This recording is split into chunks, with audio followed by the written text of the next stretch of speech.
In this video, we're talking about self-actualization. What is that? It's a psychological term coined by Abraham Maslow and published in 1943. Basically, his theory was that humans have 5 basic categories of needs. The first is physiological, the second is safety, the third is love and belonging, the fourth is esteem, and finally, the fifth is self-actualization, which is allegedly the highest spiritual need that humans have. For a lot of reasons that I'll go into later, most people in the Western world don't prioritize self-actualization. People think, that's something I can do later. I need financial freedom. I need a career. I need to find my soulmate and have kids and buy a house and yada yada yada yada bucket list, right? But the problem with that is when you prioritize your material needs above your spiritual needs, you end up burying your actualized self under a mountain of garbage. If even one of your goals in life is to reach your highest potential and live as you truly are, then that goal has to come first and alongside all of your other goals. I'm not saying that the other needs on Maslow's pyramid are unimportant. They're not. They're all extremely important, and I think his research is really important because of that.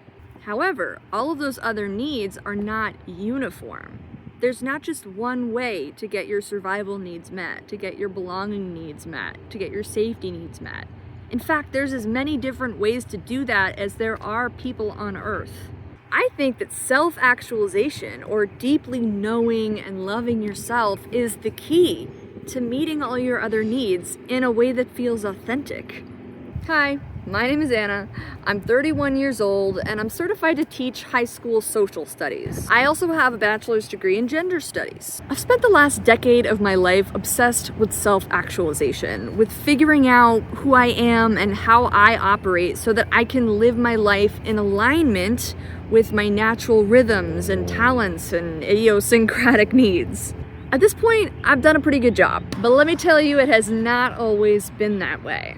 And if you're not where I am yet, if you feel lost, confused about what you want, disillusioned by the realities of being an adult, exhausted by work, frustrated by other people, or just generally unsatisfied or unfulfilled by life, I get it. I've been there a lot, and it sucks. That's why in this video, I'm gonna briefly talk about what I've learned about self-actualization from all of my years of pursuing it. And over the rest of this 90-day video series, I'm actually gonna walk with you through all of the steps and the stages of the process of reaching self-actualization. As I understand it, there are 3 steps to achieving self-actualization. You can do it at any age, any stage of life, any life circumstance, okay? Anyone can find personal fulfillment and satisfaction and unlock the pathway to reaching your unique potential.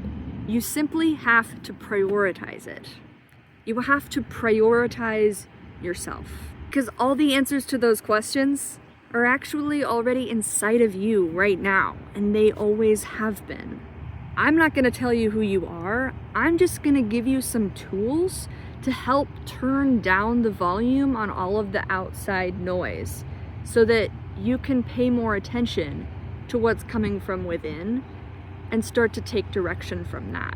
But before I get into those 3 steps, I want to let you in on a massive secret. Remember that hierarchy of needs I talked about at the beginning? Many people now believe that Maslow's hierarchy of needs was actually inspired by the Blackfoot tribe, or the Siksika people. Maslow spent about 6 weeks living with them in the summer of 1938. And if you want to know more about that, I'm going to put a link to an article in the description so you can learn all about it. I'm just going to give you the short story here. Basically, the Siksika people are an indigenous community that Maslow was researching and living with. And the Siksika people believed that all humans are born already self-actualized. They don't have to achieve it. For that reason, children in this tribe were treated as equals with adults, and they started to contribute in authentic ways to their community from a really young age. In his research for the Blackfoot tribe, Maslow discovered astounding levels of cooperation, minimal inequality, restorative justice, full bellies, and high levels of life satisfaction. What he later called self-actualization was actually the norm for every single one of the Siksika people. That's because it was the starting point. It was the foundation for everything else. Self-actualization is a lens through which you see the world and yourself in it. It adds color and depth and direction to your life. One of my favorite quotes actually is from Anais Nin, and she said, "We do not see the world as it is. We see it as we are." Self-actualization can help you see the world more clearly because you see yourself and you can see what you're projecting onto the world around you, and you can see something beyond those projections. Imagine for a minute you have enormous self-esteem because you've made millions of dollars and you're confident you could make millions more. But underneath that esteem is actually a deep insecurity that if you stop making money, you're worthless, you have no more value, you're not important anymore. If that's how you feel, do you really have that esteem to begin with? Or say you have a big family and a huge group of friends and you're never alone, but none of them really see you in your entirety for who you feel like you are. There's something missing, something's off. Maybe they question your talents, or they don't fully accept you when you're flawed or struggling. Are you really gonna feel a sense of love and belonging? Let's say you have a comfortable home in a safe neighborhood with a low crime rate, but despite that, you live in constant anxiety of a robber breaking in, or your kids getting kidnapped, or a missile falling from the sky. What is your physical safety worth to you if you don't feel it? You could have a fridge full of nutritious food, but no appetite. You could have a spacious bedroom with a perfectly customized Tempur-Pedic mattress, but what does it matter if you don't feel the need to get up in the morning? You're surviving, but are you really living? What's the point? Self-actualization is what makes us start living. That's what makes us feel awake and alive and alert. And not just like a quick dopamine hit kind of way. I mean in a lasting, reliable way that can't be dimmed or stolen. Where I live in America, it's become completely normalized for people to make it to their 40s or 50s and then suddenly have a massive identity crisis where they're questioning everything. We have come up with a name for it. We call it the midlife crisis. When I was in my early 20s, I was so scared of having a midlife crisis that I skipped the line and I had a quarter-life crisis instead. Who am I? What is it all for? Why am I doing this? But if Americans and other Westerners approached life and self-actualization the way the Siksika people did, maybe none of us would have to have an identity crisis at any point in our lives. We could just live as ourselves from a young age in authentic community with other people. Community where each of us feels supported and empowered to express our highest potential every day. The problem is, Western society has not approached it that way. So most of us did not grow up learning how to be ourselves, how to listen to our inner voice, and how to show up authentically and operate authentically in the world. We had to figure out some way to be ourselves, especially if you grew up in the 90s, from a predetermined set of options. Most of those options were career paths. We took direction from our family, from our school, from our work, our community life. The first step in the process is learning how to notice the difference between who we are and who society has told us we have to be. For as long as most of us can remember, we have been shaped and molded and conditioned by outside authority figures, by parents, teachers, preachers, and TV shows. And all of those outside voices became the inside voices in our head that guide our decision making and shape the narratives that we tell ourselves about ourselves.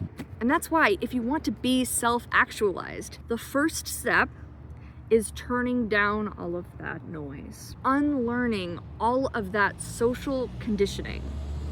That's why I call step one deconditioning. We'll talk about societal conditioning from various institutions like academia, religion, the media. That way you can hopefully start to recognize and recall the messages that you internalized and separate them out from your authentic truth. During these videos, these deconditioning videos, I'm also going to talk a lot about a framework that I love called the Enneagram of Personality. This is a psychological framework largely drawn from the work of famous psychologist Carl Jung. The Enneagram is really great at shining a light and holding up a mirror to the conditioning that we've received without even realizing it. The ways that we're operating automatically from places of trauma, from places of fear or anger or shame that are kind of putting us on autopilot, and they're limiting us. They're putting us in a box that we don't have to be in. Now, deconditioning is a constant ongoing process because as much as we want to, we cannot actually change the world around us, and it's going to keep trying to condition us. So really the first step in deconditioning is really more of a muscle that you are exercising so that you can continue as you move through your life to recognize those messages coming at you and put them through a sieve and only accept the truth. Step 2 is about listening to your internal body wisdom and your intuition.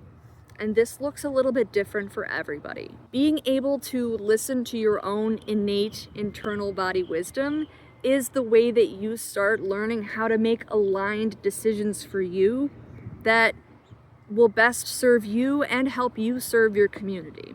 Again, it's a lot easier said than done, just like deconditioning, because most of us have not been raised or taught to do this. No matter how many times you listen to the song, "Listen to your heart," nobody knows what it means. Nobody knows what "listen to your heart" means. Follow your heart, follow your dreams. All of these little catchphrases that we've been told growing up, they don't mean anything. We haven't actually been taught how to do it, so it's hard.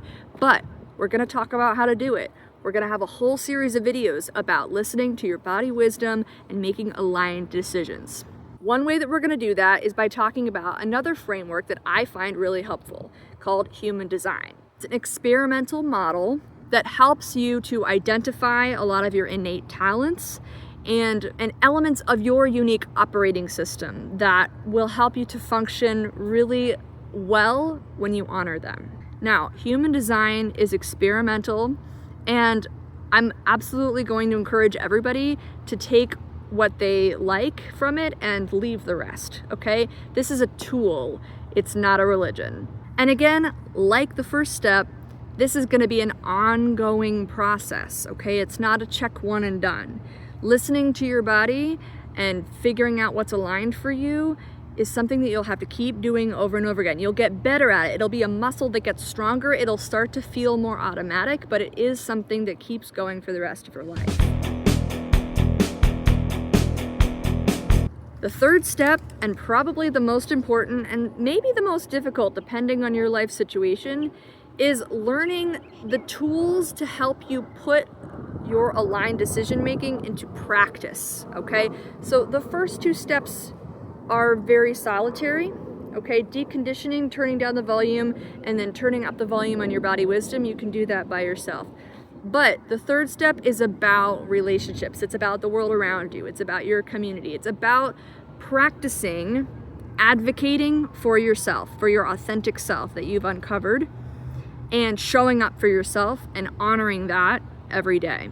Like the first two steps, this is an ongoing process of countering outside narratives and asserting your own perspective in whatever situation you're in.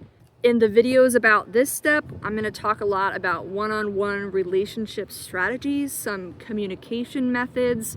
We'll probably talk about attachment styles a little bit. Also, community organizing and community systems.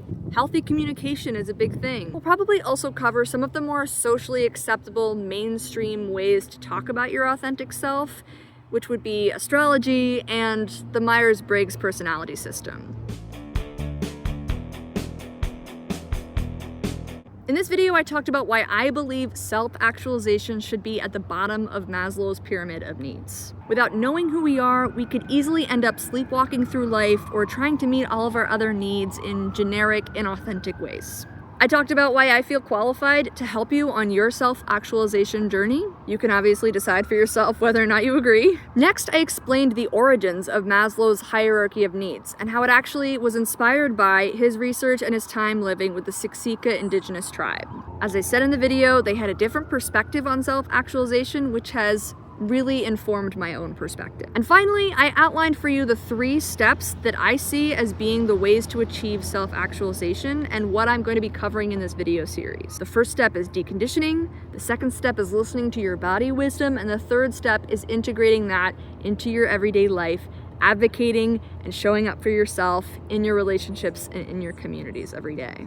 I want to be very clear that I didn't make any of this stuff up. All of this information and this research and these ideas are all out there. They're in the world, they're on the internet, they're in lots of books, many of which I've read.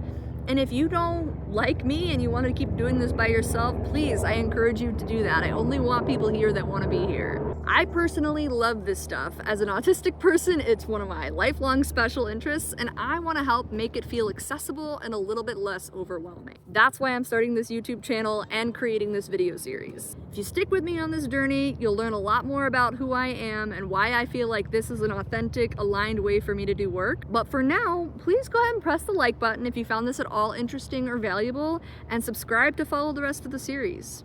I'd also love to hear in the comment section if you have any specific questions you'd like me to cover in the series.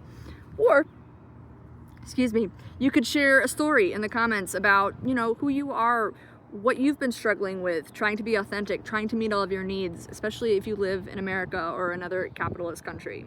I have personally found as a YouTube consumer that comments can be incredibly helpful. Your story can help other people to recognize their own experience in yours, and so I really want to build a kind of community in my comments and on this channel where people feel comfortable doing that and they feel like they can be seen and supported and empowered to be their true selves. I hope you feel that way so far, and I hope to see you in the next video.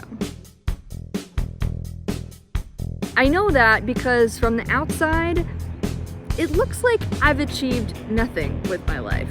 And on the material level, that might be true because I'm single, I'm broke, and I don't have a discernible, recognizable, linear career path. But despite all of that, I feel incredibly successful because I feel like myself.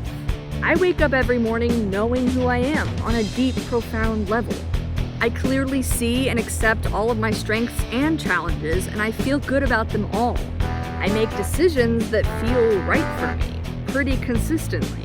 And the most important and biggest accomplishment for me is that I've started to confidently advocate for what I need in my relationships and in my communities. I have high emotional intelligence, I use critical thinking skills without judgment, and I have love for everybody I meet, even if I don't like them. I enjoy other people's company and my own company. And I have an abiding sense and a faith that I'm on the right path for me, even if it doesn't always make sense immediately in my brain.